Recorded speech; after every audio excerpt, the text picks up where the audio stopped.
오늘 읽은 말씀에서는 마지막 때를 준비된 믿음을 가지고서 기다리라고 하는 것을 비유로 시작해요. 무화과 나무 이야기를 통해 가지고 예수님께서 이제 이야기를 출발합니다. 무화과 나무 가지가 연해지고 그 잎사귀가 나오게 되면 여름이 가까운 줄을 알아라.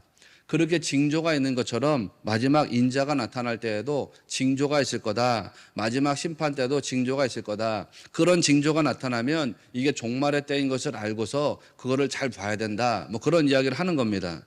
사람들이 정확한 때를 알지는 못합니다. 그런데 분명한 건 뭐냐면 마지막 때가 반드시 있다라고 하는 건 분명한 진리입니다. 36절을 보십시오. 그러나 그날과 그때는 아무도 모르나니 하늘의 천사들도 아들도 모르고 오직 아버지만 아시느니라, 이렇게 말씀이 나갑니다. 농부가 봄에 씨앗을 갖다 뿌리잖아요. 그리고 열심히 이제 봄, 여름에 그 씨앗을 막 가꿉니다. 이렇게 농부가 봄에 씨앗을 갖다 뿌리고 씨앗을 열심히 가꾸는데 그 씨앗이 언제 싹이 나는지 언제 열매를 내는지는 정확하게 알 수가 없습니다. 자기의 경험이라든지 환경이라든지 기후라든지 이런 걸 감안해 가지고 어느 때쯤이면 싹이 나겠다라고 예측할 수는 있습니다. 그러나 몇 월, 며칠, 몇 시, 몇 분, 몇 초라고 하는 정확한 시간에 싹이 나게 될 거다라고 하는 거에 대해서는 아무도 알 수가 없습니다. 농부가 감히 내일쯤 싹이 날까? 모레쯤 싹이 날까? 그렇게 자기가 뿌린 씨앗에 대해서 관심하고 돌보다가 어느 날 아침에 딱 일어나서 밭에 나가보니 싹이 나 있는 것을 목격할 따름입니다. 오직 하나님만이 정확한 날짜, 시간을 알 수 있다, 또 혹은 알고 계시다, 그런 말씀입니다. 생명이 시작되는 시간, 그 생명이 출발하는 시간을 아시는 분은, 정확하게 아시는 분은 하나님이라는 거죠. 하나님. 마찬가지로 생명이 끝나는 시간을 정확하게 아시는 분도 하나님이라는 겁니다. 생명이 시작하는 것을 정확하게 아시는 분이 하나님, 그리고 생명이 끝나는 것을 정확하게 아시는 분이 하나님이라는 거 아닙니까? 그거를 알고서 우리가 신앙생활을 한다 그러면 언제냐 어느 때냐 이건 별로 중요하지 않다는 거예요. 하나님만이 아시는 거니까 언제 마지막 때가 옵니까? 어느 때가 마지막 때입니까? 이런 거를 아는 게 중요한 게 아니라는 거예요. 마지막 날이 다만 있다는 사실, 그거를 진리로 알고 살아가는 게 중요하다, 그런 것입니다. 그러니까 여러분, 맨날 며칠 몇 시에 이 나라가 망합니다, 이 세상이 망합니다, 그때 종말이 옵니다 라고 하면 그건 다 이단입니다. 왜 다 이단입니까? 자기가 하나님이라고 주장하는 것과 다름이 없기 때문입니다. 하나님만이 아시는 시간을 자기가 안다고 말하니까 자기가 하나님이라고 주장하는 거죠. 그러니 그거 다 이단이죠. 오늘 말씀해 보니까 하나님만이 안다고 했습니다. 그러면 그 마지막 때가 있다는 사실을 우리가 정확히 알고 가는 게 중요하겠죠. 마지막 때, 언제인지는 모르지만 마지막 때가 있습니다. 종말이 있다는 거예요. 개인적 종말이 있고 역사적 종말이 있다, 이렇게 말씀드렸습니다. 개인적 종말이라고 하는 건 우리 육체의 삶이 끝나는 시간입니다. 역사적 종말이라고 하는 건 이 세상이 끝나는 시간입니다. 인간은 누구도 예외 없이 다 개인적 종말을 맞이합니다. 저도 여러분도 육체의 삶을 마감하는 때가 다 옵니다. 그리고 우리는 다 함께 역사적 종말도 맞이하게 될 겁니다. 그때 어떤 일이 일어나느냐? 40절과 41절을 보십시오. 그때 두 사람이 밭에 있음에 한 사람은 데려가고 한 사람은 버려둠을 당할 것이요, 두 여자가 맷돌질을 하고 있음에 한 사람은 데려가고 한 사람은 버려둠을 당할 것이라, 이렇게 말씀이 나갑니다. 그때 보니까 데려감을 당하는 자가 있고 버려둠을 당하는 자가 있답니다. 그러니까 믿음에 대해서 깨어 있어야 된다. 깨어 있는 자가 데려감을 당할 테니까, 깨어 있지 못하는 자들은 버려둠을 당할 테니까 믿음에 대해서 깨어 있으라, 그렇게 말씀합니다. 42절에서 그러므로 깨어 있으라, 이렇게 말씀했습니다. 44절에서는 이러므로 너희도 준비하고 있으라, 이렇게 말했습니다. 깨어 있는데 그냥 깨어 있는 것만으로는 안 된다는 거예요. 깨어 있으면서 준비를 해야 된다는 거예요. 여러분 그냥 잠에서 깨어 있어서 혹은 영적으로 깨어 있어서 난 깨어 있는 상태입니다, 주님 나는 깨어 있는 상태입니다, 이렇게 깨어 있는 상태로만 가면 안 된다는 거예요. 깨어서 계속해서 준비해야 된다는 거예요. 준비해야 된다는 거. 주님이 오시는 그날까지 준비하는 성도 돼야 된다는 거, 그런 거 아닙니까? 인생이든지 역사든지. 죄송하지만 주님이 부르시면 우리는 다 가야 됩니다. 누구도 예외가 없습니다. 그러니까 믿음으로 깨어 있으라, 깨어 있으라. 여러분, 그런데 이렇게 믿음에 대해서, 말씀에 대해서 깨어 있을 때에 우리 삶이 매일마다 막 다이나믹한 역사가 일어나고 막 능력 체험하고 기적을 체험하고 그렇게 살아가면 얼마나 좋겠습니까? 그렇게 믿음에 대해서 깨어있고 말씀에 대해서 깨어있을 때 성도에게 시련이 들어온단 말이에요. 왜냐하면 이 세상은 여러분이 그런 믿음 갖는 것을 원하지 않기 때문이에요. 요한복음에서 예수님 말씀하셨던 것처럼 세상이 예수님을 미워한 것처럼 여러분도 미워하기 때문이에요. 마귀는 여러분의 믿음을 두려워하기 때문에 여러분을 그냥 내버려 두려고 하지 않아요. 믿음 좀 세워보려고 하면, 말씀 좀 세워보려고 하면 마귀가 역사한단 말이에요. 시련과 환란이 여러분 인생에 들어올 때가 있단 말이에요. 앞서 말씀드린 고린도전서 16장 말씀 잘 생각해 보십시오. 사도 바울이 말하기를 믿음에 굳게 서라 그랬습니다. 남자답게 강건하라 그렇게 말했습니다. 그 이유가 뭘까? 그 이유가 뭘까요? 남자답게라고 하는 말이 헬라어로 안드리제스테라고 하는 말인데, 안드리제스테라고 하는 말은 항상 남자다워라 그런 뜻이에요. 항상 남자다움을 보여줘라 이런 뜻이에요. 여러분, 남자다움을 보여주라는 게 무슨 말이겠어요? 고대 사회에서 여성분들에게 대단히 죄송하지만 남자다움을 보여주라는 건 한마디로 말하면 뭘 나타내 보이라는 거예요? 남자가 뭐 갖고 있어요? 겁을 갖고 있어요? 용기를 갖고 있어요? 여러분은 저만 남자라고 생각합니까? 우리 목사님은 겁만 갖고 있어. 그런 겁니까? 용기. 남자다움을 보여주라는 거는 한마디로 말하면 용기를 보여라는 거예요. 용기를 드러내라. 용기를 보여줘라. 그런 뜻입니다. 왜 믿음을 세우는데 용기가 있어야 됩니까? 여러분, 믿음을 지키려면 용기가 필요하기 때문입니다. 용기가. 믿음으로 살아가더라도 환난 시련을 다 만납니다. 슬픔도 만나고 좌절도 만납니다. 세상에 여러분 믿음을 그냥 내버려 두지 않는다고 했습니다. 마귀가 여러분 믿음을 너무 두려워하기 때문이라고 했습니다. 그래서 마귀가 여러분을 막 핍박하기도 하고 또 여러분을 유혹하기도 합니다. 믿음에서 떨어져 나가도록 만들어 버리려고 합니다. 말씀에서 멀어지도록 만들어 버리려고 합니다. 그렇기 때문에 그 믿음을 굳건하게 하려면 용기가 있어야 됩니다. 용기가. 그래서 깨어있으라라고 하는 말씀은 용기를 가져라라고 하는 말씀으로도 해석될 수 있는 겁니다. 용기를 가져라라고 하는 말은 너 인생에 들어오는 고난이든 핍박이든 환난이든 시련이든지 간에 그거 피하지 말아라 라는 뜻이기도 합니다. 그거 부딪히라는 거예요. 여러분 인생에서 고난과 환난과 시련과 핍박이 온다고 하더라도 그거 피하지 말라는 뜻입니다. 그거 피하지 말고 부딪히라는 게 부딪히라는 거.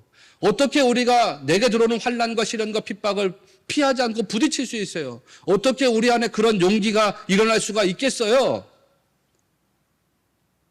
임마누엘의 주님이 여러분과 함께 하신다는 것을 믿기 때문인 줄로 믿습니다.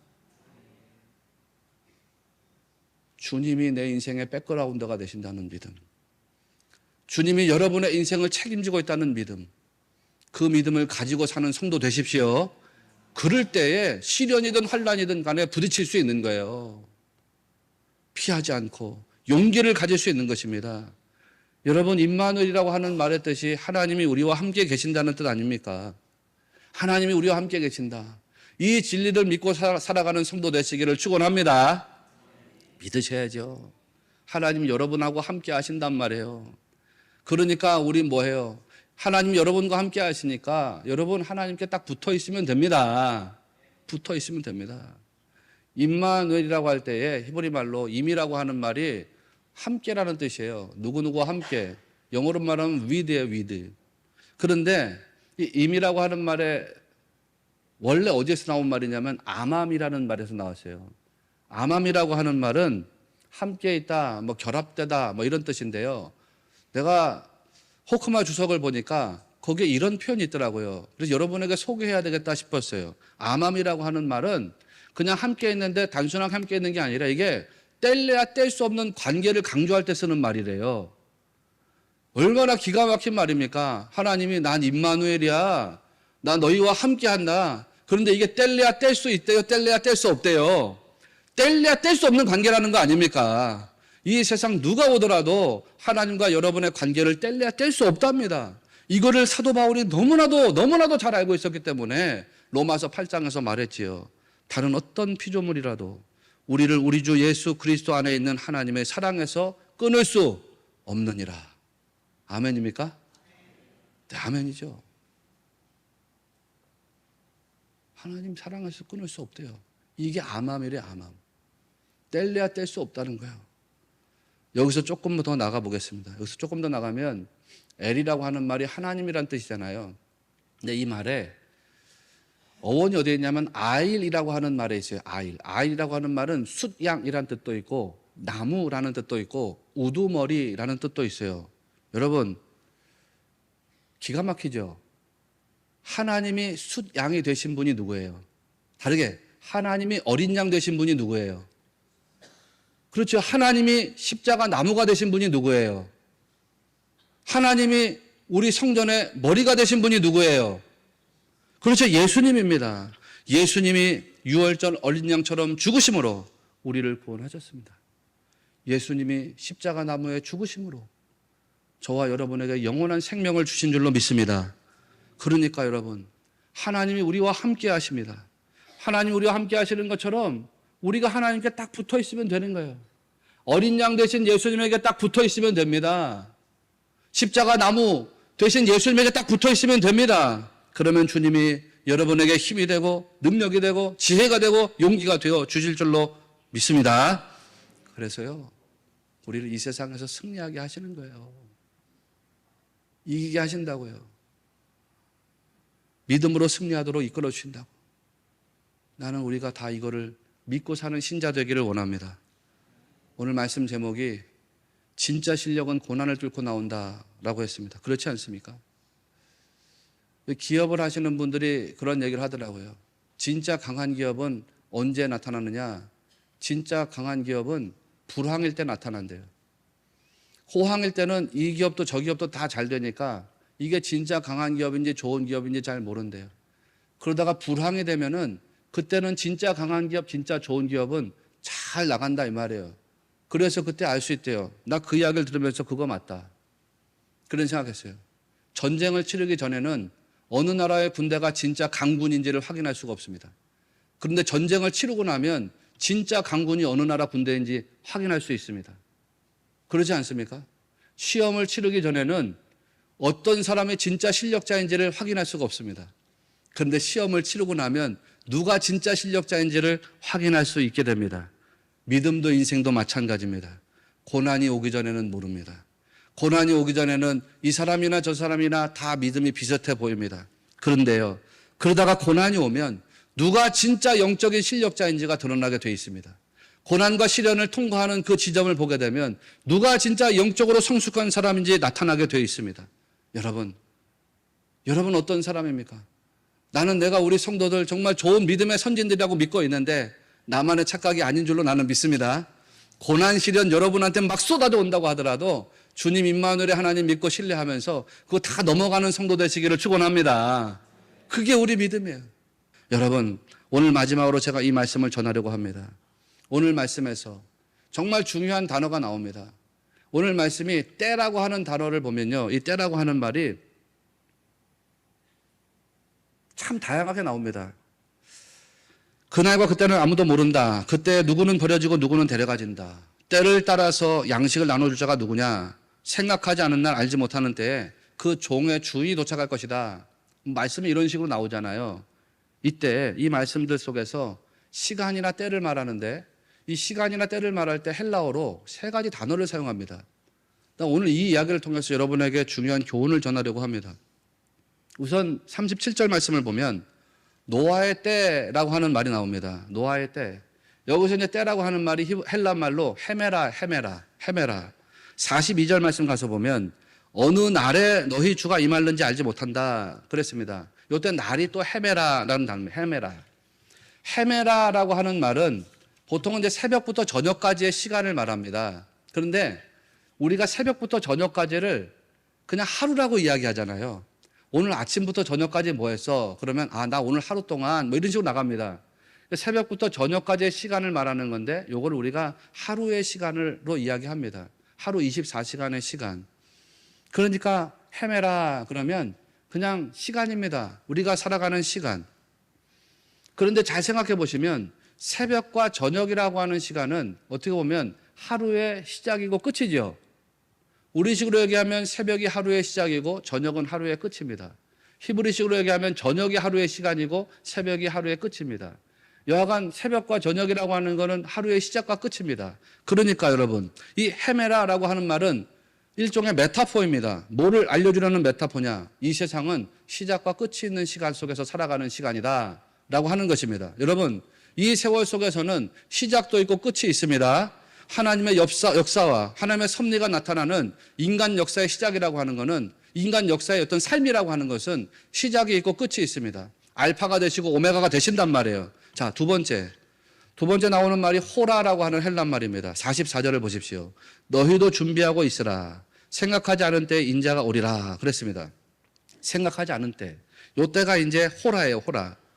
50절 말씀에서는 생각하지 않은 날 알지 못하는 시각에 그 종의 주인이 이르되 그랬습니다. 50절에서는 시각이라고 하는 말이 또 호라예요, 호라. 그런데 44절 말씀 잘 보시면, 또 50절도 잘 보면 이 시각 앞에 수식어가 있단 말이에요, 수식어. 생각하지 않은 때, 생각하지 않은 날, 이런 시간이 있다, 수식어가 있다고요. 호라라고 하면 시간을 말합니다, 시간. 어떤 시간, 어떤 날짜, 이게 호라입니다. 그런데 오늘 말씀해 보니까 이 시간 앞에 어떤 수식어가 있냐면 생각하지 않은 이라는 수식어가 있습니다. 그러니까 시간을 살아가는데 생각하면서 산다는 뜻이에요? 생각하지 않으면서 산다는 뜻이에요? 다시 물어봅니다. 생각하면서 산다는 뜻이에요? 생각하지 않으면서 산다는 뜻이에요? 생각하지 않으면서 산다 이런 뜻입니다. 이해가 되시는가요? 지금 이 시간에도 여러분 생각 없이 앉아있는 분 있단 말이에요. 요즘 보면은 생각 없이 사는 그런 사람들이 있어요. 그렇잖아요. 보면은 불멍한다 그러고, 물멍한다 그러고, TV 멍한다 그러고, 이런 게 이제 호라예요. 그냥 흘러가는 시간, 그냥 내버려 두는 것입니다. 여러분은 시간을 어떻게 보내고 있으신가요? 의미 있는 시간으로 보내시는가요? 아니면 그냥 흘러가는 시간으로 보내시는가? 호라가 그런 것입니다. 그냥 흘러가는 시간입니다. 세 번째로 나오는 말이 카이로스입니다. 45절. 충성되고 지혜 있는 종이 되어 주인에게 그 집 사람들을 맡아 때를 따라 양식을 나눠주자가 누구냐 그랬습니다. 요때 때가 카이로스입니다. 자, 그러니까 카이로스는 뭐냐면 주님의 때에 따라서 일하는 시간이 카이로스입니다. 다르게 말하면 주님이 목적한 대로 일하는 시간이 카이로스입니다. 그러니까 이 카이로스의 시간, 이게 주님의 목적을 아는 사람이고 주님의 때를 아는 사람이고 주님의 오심을 아는 사람입니다. 주님이 결산할 때가 있다는 것을 알고 그 시간에 맞춰서 살아가는 것, 이게 카이로스입니다. 자, 여러분, 이 세 가지의 시간관, 이것이 바로 주님이 여러분에게 오늘 가르쳐 주려고 하는 인생관, 시간관입니다. 우리의 인생, 우리의 역사가 무엇이냐? 헤메라입니다. 처음이 있고 끝이 있는, 역사성에 있는 시간입니다. 반드시 처음 시작이 있고 반드시 마지막 시간이 있습니다. 그런데 그 시간 속에서 살아가는 인생이 취하는 방법은 두 가지라는 겁니다. 어떤 사람은 호라의 시간을 살고 어떤 사람은 카이로스의 시간을 삽니다. 처음과 끝이 있는 시간을 살아가는 인생들이 두 가지 패턴을 가지고 삽니다. 호라는 무엇입니까? 생각하지 않고 사는 것입니다. 주님의 목적을 생각하지 않고 사는 겁니다. 주님의 오심을 기억하지 않고 사는 것입니다. 주님의 때를 알지 않고 살아가는 것입니다.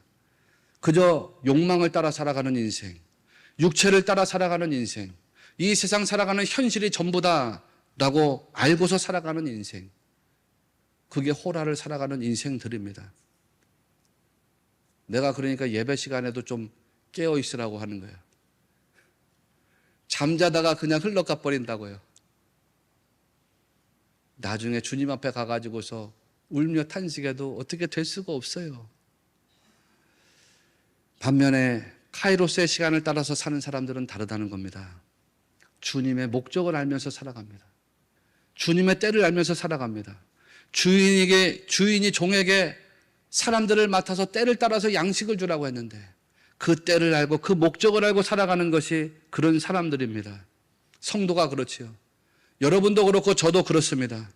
우리가 카이로스의 시간을 살아가는 사람들, 하나님이 주신 시간을 그냥 아무런 의미도 없이 목적도 없이 흘러가게 놔두는 인생이 아니라 하나님 주신 시간을 하나님의 목적에 맞춰 살기를 원하는 사람들, 하나님의 때에 따라 살기를 원하시는 사람들, 그리고 무엇보다 하나님 마지막 때에 심판할 날을 우리에게 주실 것이라는 것을 기억하며 살아가는 사람들, 그게 저와 여러분들인 줄로 나는 믿습니다. 그게 다 카이로스의 시간을 사는 사람들이래요. 나는요, 우리 신에게 모든 성도들이 이런 카이로스의 시간을 살아가는 그리스도인 되기를 주의 이름으로 축원을 합니다. 그러니까 깨어있으라는 것은 결국 최종적 의미가 뭐겠어요? 최종적 의미가. 오늘 말씀 보면 이게 3단 논법으로 진행이 된다고요. 우선 42절에 보면 첫째로 깨어있으라 그랬습니다. 말씀에 깨어있으라로 시작한다고요. 그리고 44절에 가서는 준비하고 있으라 이렇게 이어져요. 아까 말씀드렸지만 깨어있는데 그냥 깨어있는 게 아니에요. 준비하면서 있어야 됩니다. 그리고 세 번째로 가면은 충성된 종의 이야기를 45절에 하면서 46절에서 이렇게 말합니다. 주인이 올 때에 그 종이 이렇게 하는 것을 보면 그 종이 복이 있으리로다. 이렇게 하는 것을 보면. 그러니까 이렇게 하라는 거예요? 이렇게 하지 말라는 거예요? 이렇게 하라는 거죠. 깨어 있어라. 준비하고 있어라. 이렇게 하라. 이렇게 이어집니다. 이게 카이로스의 시간을 사는 사람의 모습이라는 겁니다. 카이로스의 시간관을 가진 사람들, 그 사람들이 무엇을 한다고 했습니까? 아니, 엄밀하게 말하면 뭘 해야 되는 것입니까? 오늘 말씀해 보니까 45절을 다시 보면 때를 따라서 사람들에게 양식을 나눠줘야 된답니다. 때를 따라서 양식을 나눠줘야 된답니다. 목적에 따라서 양식을 나눠줘야 된답니다. 하나님이 여러분에게 주신 목적에 따라서 양식을 나눠주래요. 세상 사람들에게. 그러면 나눠주라는 양식의 실체가 뭐겠어요? 그렇죠. 그렇죠. 그렇죠. 말씀이죠, 말씀. 하나님이 여러분에게 뭐 세상 사람들에게 가서 재물 나눠주라고 하겠습니까? 무슨 권력을 나눠주라고 하겠습니까? 목적에 따라 가지고 말씀 나눠주라는 거죠. 목적에 따라 가지고 복음을 나눠주라 그런 뜻입니다. 여러분 이 말씀을 확장해서 보면 주님 오심을 바라보면서 이 세상에서 한 영혼이라도 더 구원해야 되겠어 라고 생각하면서 말씀을 전하는 자, 복음을 전하는 자, 이게 카이로스의 시간을 가지고 사는 사람이라는 거 아닙니까?